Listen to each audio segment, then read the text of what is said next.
Thank you so much for the introduction and for having us here.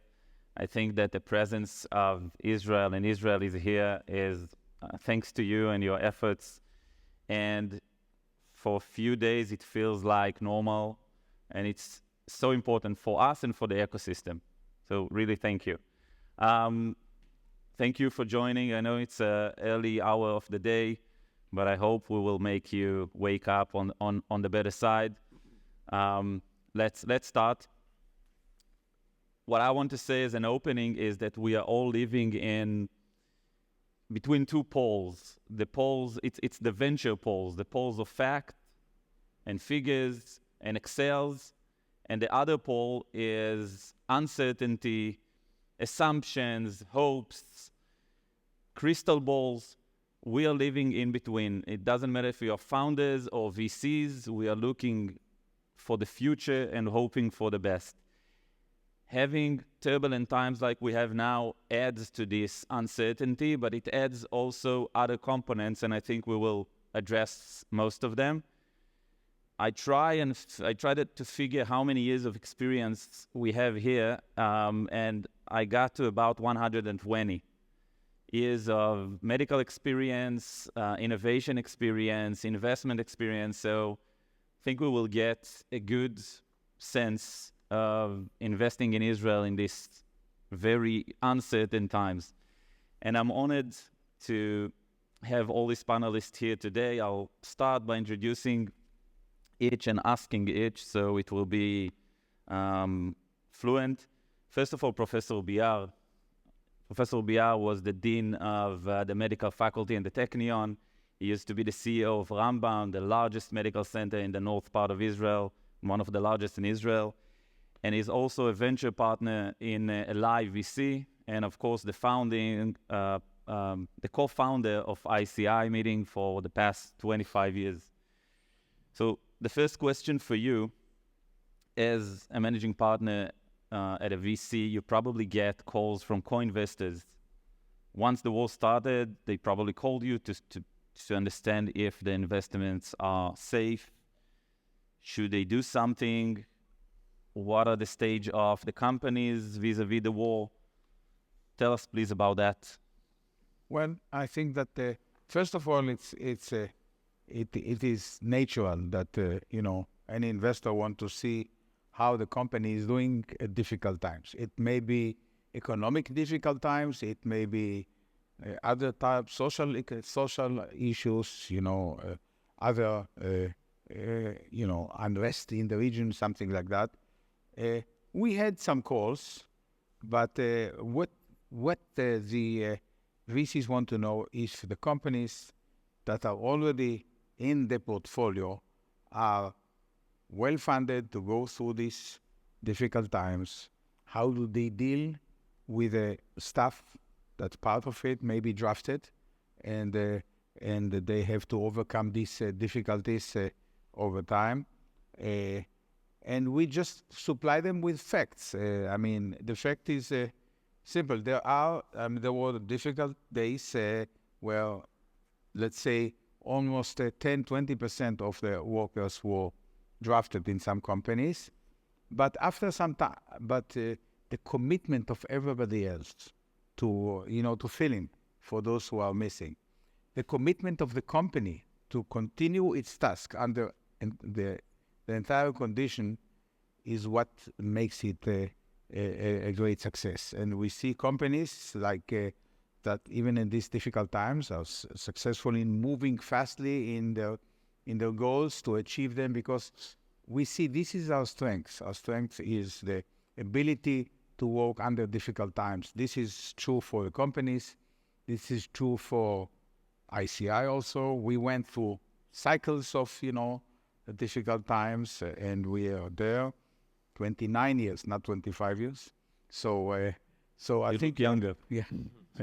So I think the secret is commitment, great management, people who can actually do jobs and sometimes fill in for somebody missing, and so I think this in all cases, our LPs were satisfied with the situation as it is. Obviously, not satisfied with the situation that happens in general, but with the ability of the companies to go to this resilient, to these difficult times and show resilience. That's good. That's good. Thank you. Going to Assaf. Assaf Barnea is the managing partner of Sanara Capital and Sanara Ventures, and is also a chairman of the Life Science Board of the Israeli Export Institute, which I'm honored to be a member in as well. Assaf, you have in Sanara very early stage companies. Do you think, or can you share with us the way they changed the talk with investors, potential investors and previous investors once the war started? Basically, I think that, the ecosystem in Israel is definitely suffering. There's no doubt. As Rafi just mentioned, we have to look into reality as is and acknowledge the issues. And there are some big issues over there. On one side, as VCs for us, this is to some extent could be even an opportunity in the sense that, valuations are going down globally and locally as well. So that basically is a filtering process, if you will, that, brings in the better companies to a better situation if they can make it. Now, this is the big question. Can they make it? And going through those difficult times, and mainly there are various issues, could be on the operational side, on the funding side, on the HR side. For instance, we had some of our CEOs being drafted, as Rafi mentioned, one of which was a CEO that went down to Gaza for the first few months of the war in a special rescue unit, and someone else took the position and assumed that position. So that creates within the company, that creates different opportunities for people to step up. But I think for us, the way they talk and the way we guide them to go through that is in those various challenges. On one side, we are considering to flip some of our companies to become US-based companies. That's an option. This is so you can maintain the R&D in Israel, you can flip them and have a kind of mitigating the risk by having a headquarter in the US parallel to the one that is running in Israel. Funding-wise, we've been talking to the companies and as well as to the ecosystem, and one of the things that we are now initiating also as part of the Export Institute in Israel is to try and talk to more strategic investors, not just VCs, but rather open up to those who are not necessarily active in Israel, but do come to Israel every now and then, every few years, and are looking for those amazing technologies. And there are amazing opportunities now. But there should be more structured mechanism for those companies of ours, whether it's Sanara or elsewhere, to be able to talk to strategic investors. I call them, second tier and third tier strategic investors. Once they see a synergistic technology, a complementary technology, and hopefully fall in love with that technology, the investment will come. So I think breaking down a big issue, a big problem to small problems, this is one thing that we are trying to work with our portfolio companies as to, what is the bottleneck at the moment. In most cases, this obviously might be funding, for sure. Funding might be an issue. And on the other is anything that has to do with the operation. I think, being focused on one side and have the resilience, which we do have anyhow. We do have, this is true what Rafi just said. There's an amazing resilience within the Israeli companies.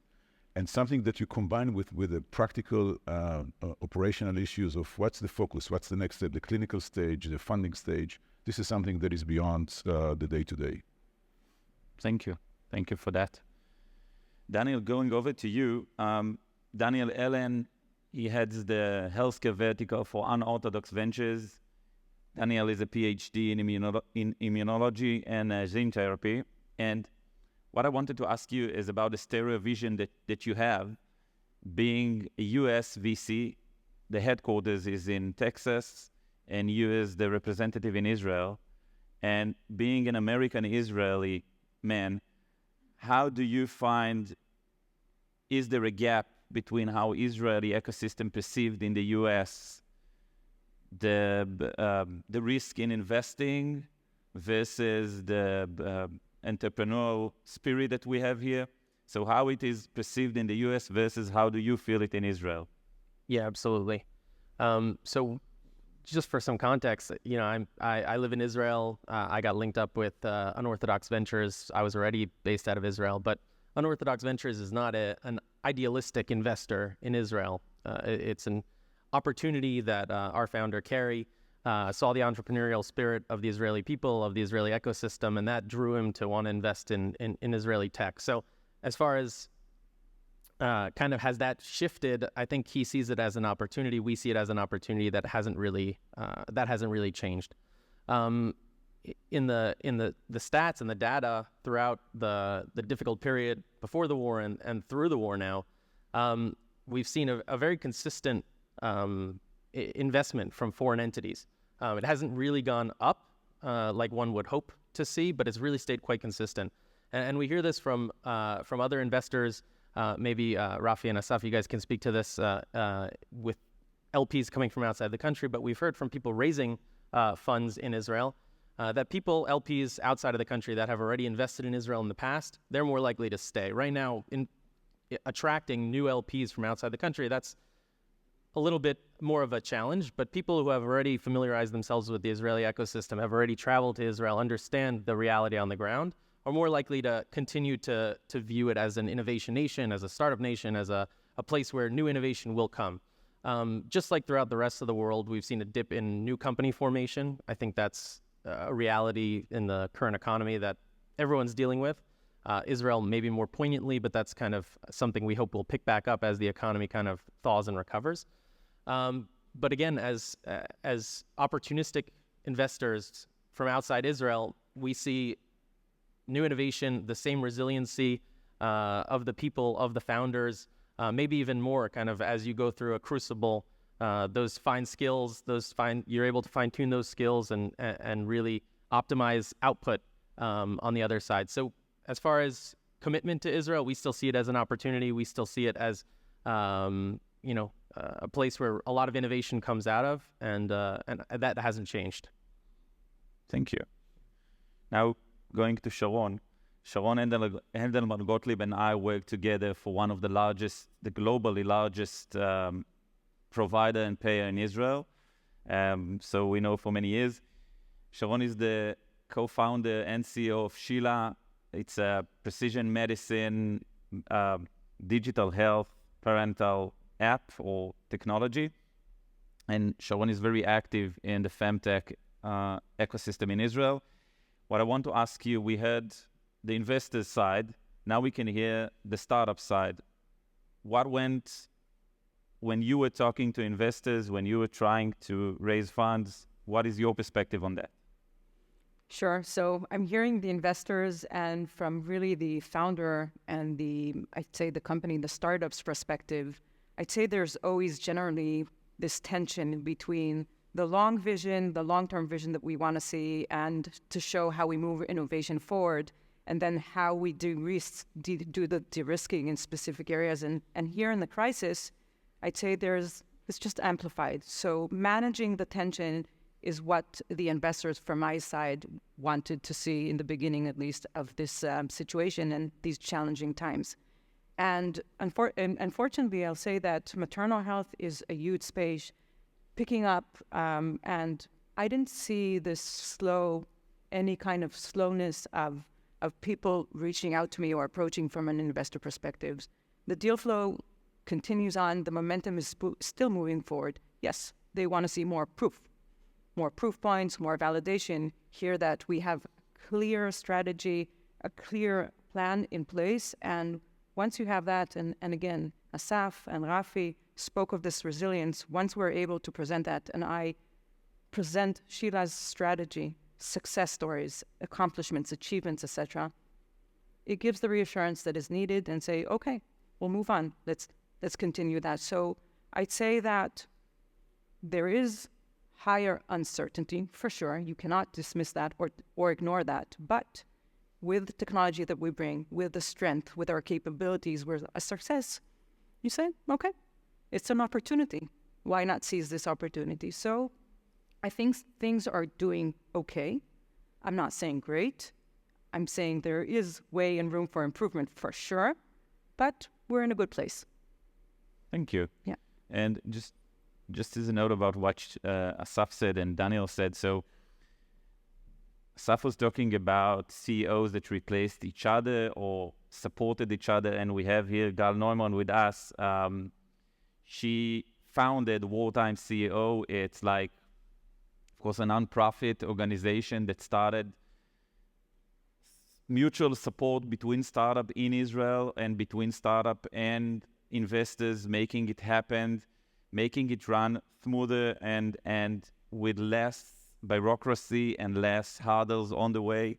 And I think that even if you didn't get the support you wanted, the feeling that you have someone behind you and the feeling that you are not alone was very important during the first months of the war and is still now.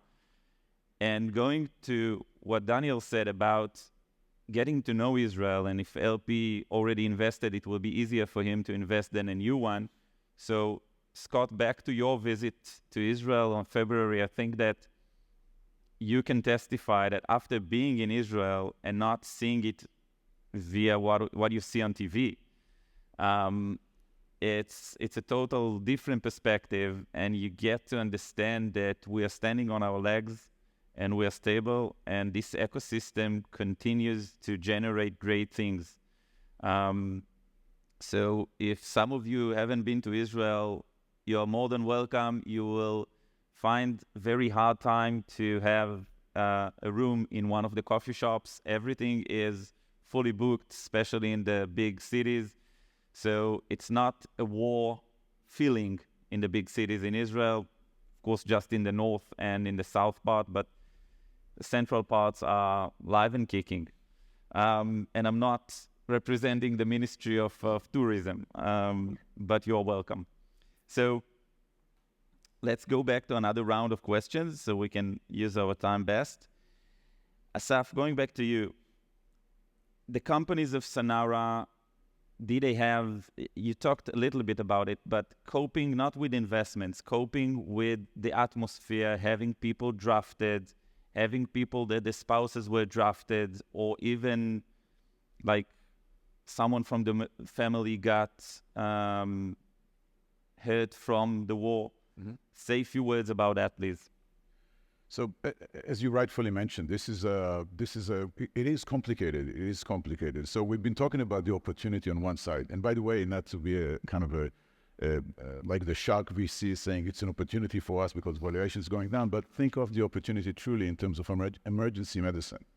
Think of, I'm going to be amazed. We're all going to be amazed by how many companies will emerge out of this war with emergency emergency-related technologies coming out. I mean, some of our CEOs are physicians, practicing physicians, some of which are running companies. This will be tremendous. This will be something that I'm truly excited to see within the next 2 years. But regardless to that being an opportunity, which is hard to see in those days, the issues of the human capital is something that I would put the emphasis on, because sometimes you cannot identify. And as investors, as board members, as chairman, you should be able to acknowledge and see whether it's not necessarily a trauma that you can immediately recognize, but definitely something within the functioning of a company, something that is missing, something that KPIs are not being followed as properly because someone else is busy with justified issues for sure. One of our companies, in terms of risk mitigation, one of our companies went down to India and did some clinical studies in India, for that matter, in order not to stop the process. So that forces us, all of us, including within the companies themselves, to be creative enough and to think, of ways basically out of the box, which basically Israelis are good in out of the box kind of thinking, how we maintain that flexibility on one side, but not being deterred or not being afraid to really making shortcuts which are needed. So I'm not saying anything that has to do with regulation or the regular process of the clinical evidence that are needed. I'm saying just to come up with practical solutions, and some of which I can share with a few of our companies, flying to different conferences, identifying in advance things that were not necessarily were on their agenda. And now we bring them forward and saying, we cannot wait till November, we cannot wait till. So I think in that sense, it somehow that resilience has the foundations of the flexibility and the resilience and thinking out of the box, all of that on the human capital which they have. And our part as investors, as board members, is to make sure that if 2 or 3 guys are missing out of 15 people, a company of 15 people, this is us to mitigate them and see, can we support of that? Can we sit more on the financing side, or on the operational side, or on the clinical side, and be supported by others, by experts, by founders, by referring one another to expertise, which typically we do not do, whether locally and globally. So those are the mechanisms, by the way, that we're trying to create. You are aware of that, we've been working on them together, is to have more knowledge sharing, a more structured knowledge sharing between us within the Israeli ecosystem, in order to be able to pass on and move on from that difficult times with less damage as possible. Thank you. And Sharon, going back to you, your company, your staff, how you were affected directly by the war? Well, we had a disruption, and we can't ignore the fact. It was disrupting, and I'd say that everybody was affected by that on a personal, professional level, on a physical, and also on a mental kind of well-being. I'd say two of my co-founders coming up from North were evacuated for the beginning of the war. So it's something that I had to deal with. My chief medical officer had to deal with taking all the high-risk pregnancy unit and delivery rooms underground and transferring all that. That was a major project for the first, I'd say, week or so. So it's kind of shifting and playing around with the situation and whatever it is. But so the focus is, again, focus. Where are the key milestones? What can we not derail, and what are just put aside? That's one.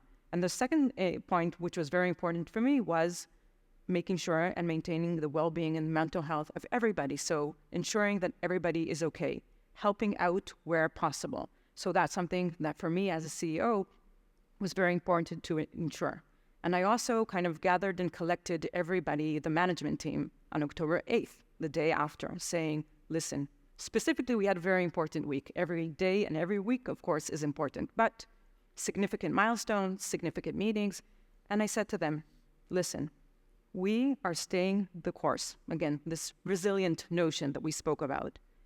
If you can't physically or emotionally join the meeting, it's okay. We'll manage. And that's how we maintained kind of in a day-by-day, staying the course, ensuring that we have our focus on where we should. And that's how it went. And we went on achievements, as I said before. So success after good things, some ups, some downs, of course, but that's just the roller coaster of a startup. And I'll say also that from my personal perspective, seeing, Assaf alluded to that as well, is supporting one of my closest friends, the CEO, he was drafted, as well as entire team drafted. All of his managerial team, all the founders drafted. I picked up the phone when I was able to reach out to him between things that he was doing, and he said, listen, I'm here for you. Tell me what to do. So I took upon myself the marketing and investor relationship and managing his company. So at a specific point in time, I was managing 2 companies just because I knew that there is a solidarity, and it's just you have to do that. It wasn't even a question. And he's like, what are you doing? I mean, it's like, don't you have things to deal with? Of course I have. But you're my friend, and I will not see your company going down the drain because of uncertainty. He's back. Everything's good. Company even raised a lot of money. So was it Sensi? What? Sensi? That's the company? Correct. So Correct. you called me as well. I asked everybody in my network to help them, including also Gal. And I'd say that's, again, also the feeling. So yes, uncertainty times. Crazy things are going on around us, but we know how to manage them, and we know how to manage them very well. And I think in a positive way that gives everybody the sense of, it's not a sense of urgency, it's a sense of purpose. We know why we're here, especially in health. We have a mission. We are staying the course. I think that's kind of where I took it. That's great. I have a few more questions, and I promise Scott that I'll only take 1 hour more than the scheduled time. Don't worry. Professor Beyar, I want to be very optimistic and take the opportunity to talk about Innovalve. Innovalve was acquired by Edwards only a month ago or 2 months ago. Can you talk about the process? Was it affected by the war? when the talks with Edwards since the war started? Well, I think that first of all, we invested in Edwards 4 years ago. This is the first In Innovalve. I'm sorry. Yeah. In Innovalve 4 years ago. It was the first. Not 4 years ago. It was our first investment, and it was relatively. I wouldn't say. The valve has already shown its promise in animal studies. The delivery system was not ready yet, but we believed in the team. We believed in the technology. We saw the need. We feared the huge competition that there is on the market in the mitral valve area. But this was a decision, we took it, and the company went through the milestones regularly. I mean, the thing that we saw is that the first patient was not a great success. That's also something to learn from things. The first patient died, but not because of the procedure, because of bleeding. But when a first patient that you do dies, it's a major issue. You sometimes think whether this company is going to survive. This was way before the times of today, but still they continued. They did the next cases. They overcame the little technical problems that they had at the beginning, and they were able to then go according to the milestones, get to the first in man, do it successfully, go to the US EFS study very successfully, and they had a deal with Edwards that build to buy type of deal that with the milestones, if they achieve the milestones, the Edwards will have a time to decide. And they were able to achieve the milestones, and it turned out to be that this valve, the Innovalve valve, turned to be a very good one. It doesn't obstruct the outflow tract. It is a relatively easy procedure, 40 minutes skin to skin. The doctors loved it. There was no harm to the outflow tract, which many valves has of the left ventricle, causing stenosis because it catches on the valve itself and not on the annulus, which is a big one. It was a small profile. It actually increased the function of the left ventricle, whereas other valves decrease the function of the left ventricle. So there was a lot of great data, and that's the important thing. You have to present data. The people from Edwards told me when they look at the data, this is the cleanest data that we have seen in my entire life for a first-in-man study. So I think this is what brought it to success. And it was in the middle of the war. As you know, people were drafted, but the team was dedicated. They had a case in Minneapolis. They flew over there. They had a case in there. There was always a team that could fly and do this and be on schedule. And being on schedule and even ahead of schedule with being there, making sure that everything goes right, that there is no other fault. That actually brought the final success. And the success was even during the difficult times. It was acquired after the October 7. It was during the last 2 months, despite all this turmoil in Israel, when they see that everything, and they came and visited. I mean, it's important to see. During this time, Edwards came and visited the company, see how the production is done, how all the processes are done in place, met the team. So they have a full confidence in the team. As you know, Edwards is also a major center. As if there is no war. Edwards also a research center in Israel, so there's another thing. And yeah, as if there is no war. Although there were problems. There were problems with fights. There were problems of the airport being closed. They couldn't fly in. But still, despite all of this, meeting the milestones, being sure that everything that is done right, and they continue to do. I mean, the next of the study will continue to be based on the company in Israel, production and everything. So that really shows how if you go to the milestones, if you believe in the team, and if you have a good product and good results, then and then you can go through difficult times. That's great. Assaf, you wanted to? Yes.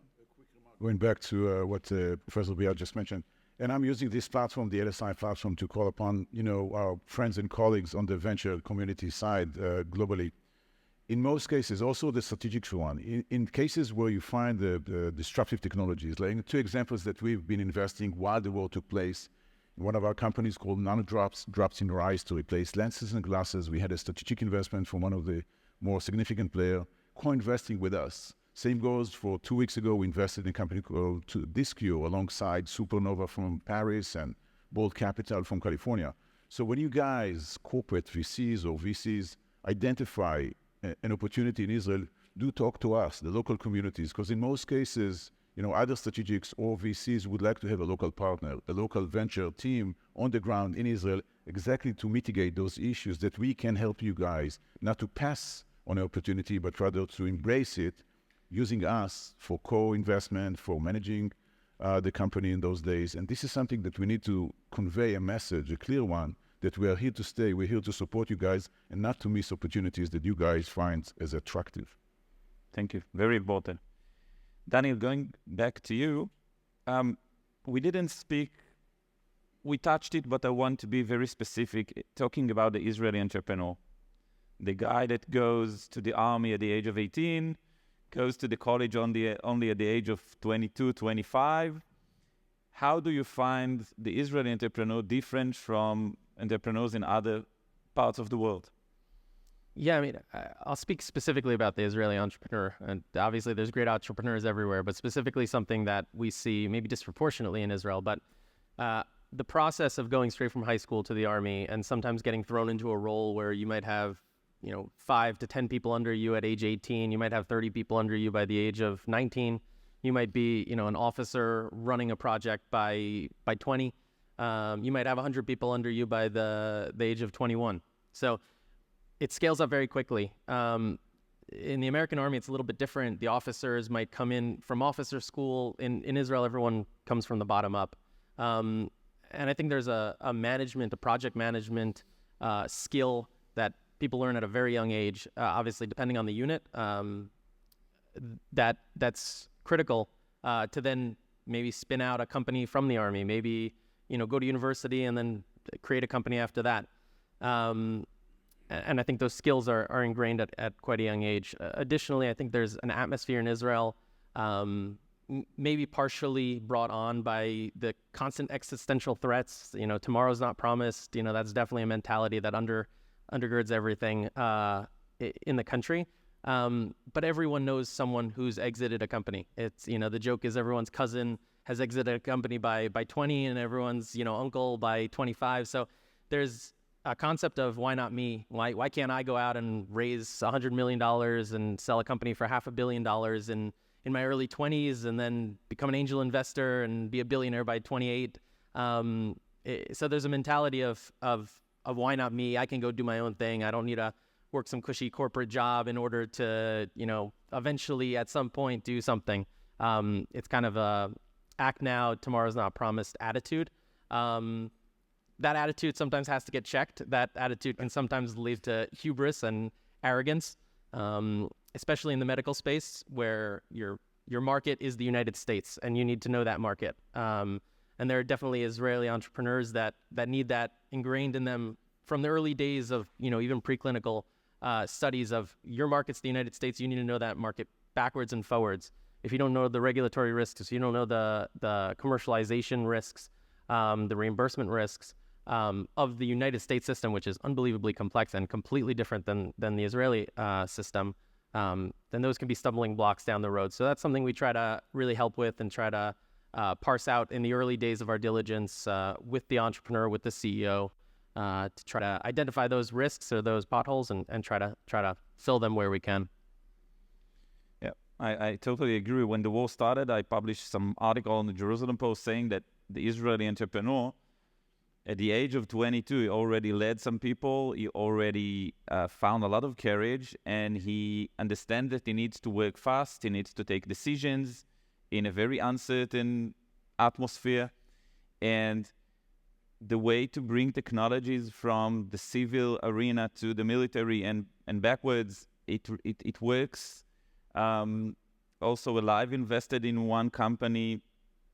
I was part of Alive also, and I'm very proud. Also, when we invested in Innovalve, but also in Bionics, it's something that was spin-off from the helmet of the F-35.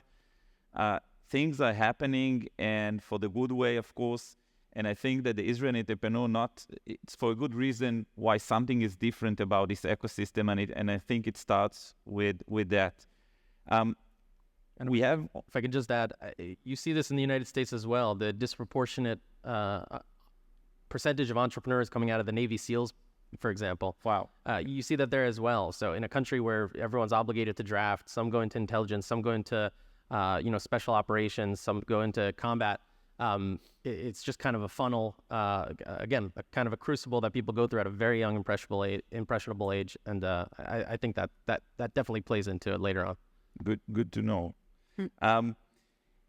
In Israel, there is Startup Nation Central. It's an NGO that brings together all this ecosystem, and they just published a week ago a very good survey. And I'll give you some, in brief, I'll give you some data from that.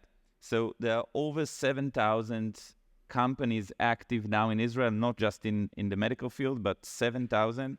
There were over 200 investors that invested at least one time since the beginning of 2024.